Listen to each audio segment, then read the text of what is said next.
Bonjour, je m'appelle Aude et je suis entrepreneuse sociale. J'ai créé une entreprise qui s'appelle Le Mode Avion et avec laquelle j'aide les organisations et les individus à repenser leur rapport au numérique et aux écrans. Et l'autre partie de mon temps, je le consacre à l'accompagnement de personnes qui veulent se créer une activité professionnelle qui a du sens tout en étant sereine financièrement.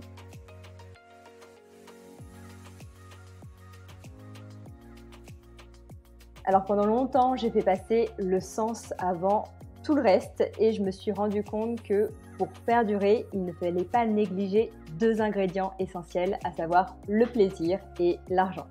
C'est important de commencer par réfléchir à ce que j'ai envie d'apporter au monde, ce à quoi j'ai envie de contribuer, avant même de se demander comment je peux être rémunérée pour cette activité. Ça, j'en suis convaincue, mais je me suis rendu compte que l'argent reste quand même le nerf de la guerre. L'argent, c'est pour moi un outil qu'il est nécessaire de maîtriser pour parvenir à pérenniser son activité professionnelle et aussi pour démultiplier l'impact positif que l'on a à travers son activité.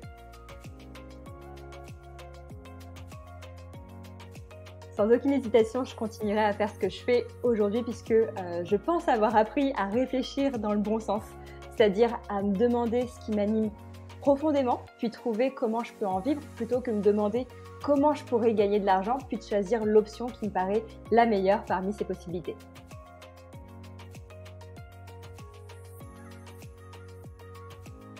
Alors pour quelqu'un qui appréhende de baisser son niveau de vie en changeant de voie professionnelle, le premier conseil que je lui donnerais, ce serait de rationaliser pour désamorcer ses peurs financières.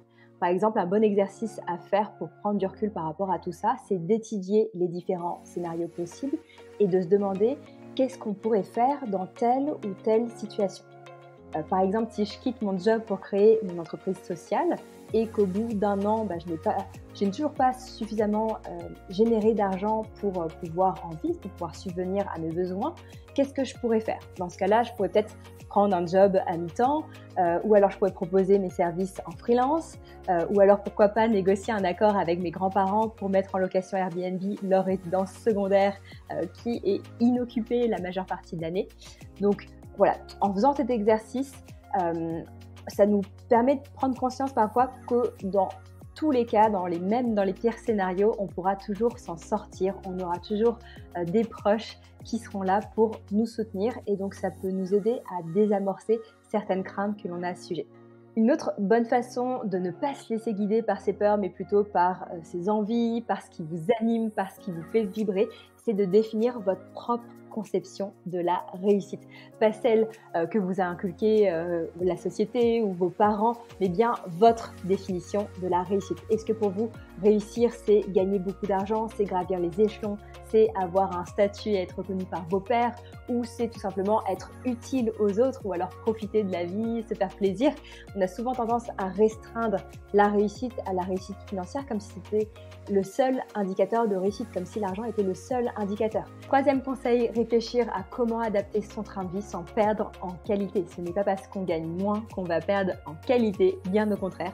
Moi, depuis que j'ai quitté Paris pour m'installer dans les Landes, j'ai divisé par 2 mes dépenses parce que j'ai changé mon mode de vie, parce que je consomme différemment. Par exemple, j'ai remplacé les sorties au restaurant, les soirées cinéma, les sessions shopping par du sport, par des balades en nature, par des apéros sur la plage face au coucher de soleil. Donc baisser son niveau de vie ne veut pas dire qu'on perd en qualité de vie, c'est souvent l'inverse même. On redécouvre le plaisir des choses simples. Dernier conseil, travailler son rapport à l'argent. On a tous une relation complexe à l'argent. C'est pourquoi je vous invite à suivre le podcast Les Pépettes qui réconcilie sens et argent pour apprendre à maîtriser ce levier afin de l'utiliser à bon escient et le mettre au service de votre vision.